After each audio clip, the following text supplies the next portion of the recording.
All right, welcome back to WMAC Now with your host Chuck Stevenson coming at you with a fight review. So we're going to Salt Lake City in Utah for UFC 278. We're going to the main card in the bantamweight division. Only ladies fight on the card it ended up being. Anyway, we have Yanan coming in at 13-5, taking on Lucie Pudilova coming in at 13-7. Now this was Pudilova's return to the UFC after being released in January 2020. She went back to Europe, where she picked up a 5-1 run en route back to the UFC. So, very excited for this bout. So let's get into it. All right, first round. There was an early takedown attempt by Pudilova that was stopped by Wu. She broke it off and returned to range. Uh, Wu attacked the lead leg with kicks. Lucia got a takedown at about minute and 50, worked a half guard, and eventually progressed to side control. From there, she was putting some really tight pressure on Wu. Not much activity, though, and did get warned for it. Now, Wu was eventually able to work and to get to a scramble and escape.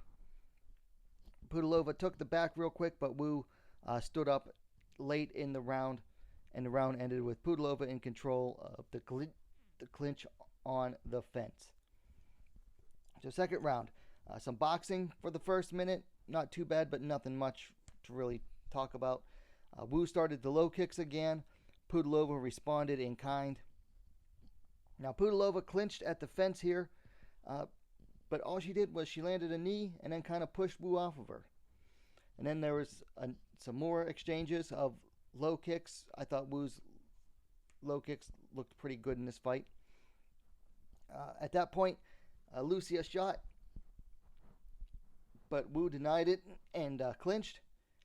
But Lucia was able to get her down with a head and arm throw, that dreaded head and arm throw, straight to side control. Pudilova circled to her back and worked for the RNC. However, Wu got out of the back control, but Pudilova was still on top and slid her way onto mount. From there, it was right in Pudilova's corner, and you could hear her corner telling her, "Finish it, Lucia, finish it." And Pudilova at that point just starts dropping hard elbows. I mean, hard elbows. Fast, too. The fastest strikes she threw in a fight. Just starts dropping elbows. And then Wu turned over, basically onto her side. Pudilova just kept, just dropping the elbows. And the referee pulled her off, ending the fight. So your winner via TKO due to elbows from back mount, Lucie Pudilova. The official time was 4 minutes, 4 seconds of the second round. So Pudilova is back, baby. And she's back, and she has a ground game now. You know, she was a bit of a one-dimensional fighter during her first tenure in the UFC. I mean, she could fight on the ground, but she didn't have the control like this. She didn't have, the wrestling and the jiu-jitsu that she has now. And that credit has to go to her spending time between her last two fights at SBG in Ireland under Coach Kavanagh. Like I was saying, big improvement by Pudilova. She had started slow, showing that improvement during her time in Octagon, but she really showed a killer instinct in this fight as well, because in her fights in Octagon, I think they all went to decision, whereas here, she's finally back in the UFC and gets her first finish in quite a while as well. So, found a killer instinct in there too. Now, as I mentioned earlier, Wu had some nice low kicks, but she really struggled to get much going in this fight. I mean, other than those low kicks, just couldn't seem to get much going. Pudilova, pretty effectively kept her at the end of her punches. And I mentioned this earlier, but that dreaded head and arm throw, it strikes again. Strikes again. That is the bane of so many women's fighters. I just can't figure it out anymore.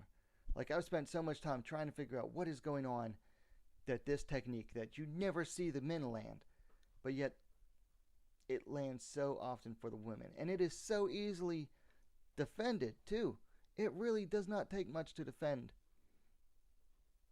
that head and arm throw, but for some reason, so many lady fighters just get caught into it and go straight down into the scarf hold. The mystery continues. Unfortunately, this is likely the last time that we will see Wu Yanan in the UFC, at least for a while. She's a bit of a fun fighter. Her fight against Mayra Bueno Silva last time, that was a very fun fight. I mean, she's not really much for boring fights. She's just not UFC ready at this point. I'm not sure that she was ever truly UFC ready. I think she was rushed. If I recall correctly, she was like the first UFC female fighter signed to the UFC, and they kind of just rushed her. And I think that, she'll likely get sent back out to the regionals for a while. But on the bright side, bantamweight is getting interesting again. Women's bantamweight just seemed very stagnated for a long time. It was the same 2 or 3 fighters at the top of the division, but finally it has some new life breathed into it. Some newer fighters are moving up in the rankings.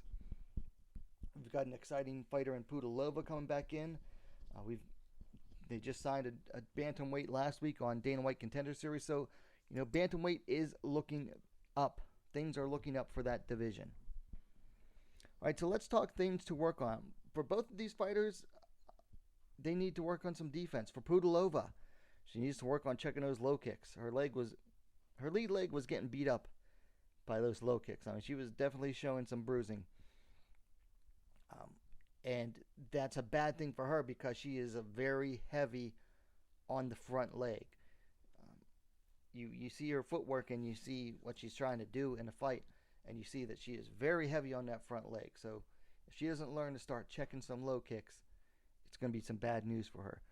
For Wu, takedown defense. I mean, I don't know if she wasn't expecting it, her team wasn't expecting the takedowns from Pudilova, but I mean, I think she only blocked, 1 takedown by Pudilova?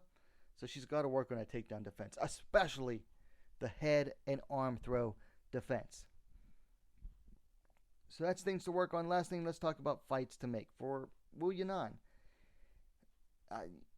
like I said, probably the last time we see her in the UFC, even though bantamweight is a fairly thin division, she could really do some time back in the regionals. And I think that she could be a good challenge. Deep Jules has a new bantamweight title. She could either challenge directly against Yoko Higashi, the current champ, or she could take a fight against King Reina Miura, who would be a good test. King Reina would be a good test for Wu because Reina struggles against decent fighters, but rolls over, the cans. So if Wu can get past King Reina, then we know that she has some more potential. Whereas if she struggles with King Reina or doesn't get past her, then we know that she probably is better off finding work elsewhere. Now for Pudilova, I had to think about this one because I looked through the entire UFC bantamweight roster, and at first I was thinking, well, let's give her an unranked fighter. She just got back into the UFC. Maybe not give her a ranked fighter right away. But you look at the unranked fighters in the bantamweight division, and there aren't that many. They're either very new or inexperienced. And I think, Pudilova has coming up on, 20 fights now? She is now 14-7. So, yeah, she has 21 fights under her belt. Got to give her someone more experience. So then we got to go look at the rankings. So looking at the bantamweight rankings, the 2 bottom ranks, Julia Avila is out with injury and pregnancy, and Norma Dumont has never actually made bantamweight. So that's 14 and 15. So then you look at 2 people that are tied for 12th, Carol Hosa and Lena Landsberg. Give Pudilova the loser of that belt. It's a chance to get right back into the rankings, but you're not going to break the top 10. I think that's a good spot for her. she's already back in, but she has that experience. Give her a shot at the rankings, just not too high. So the loser of Hossa versus Landsberg should be a good spot for her.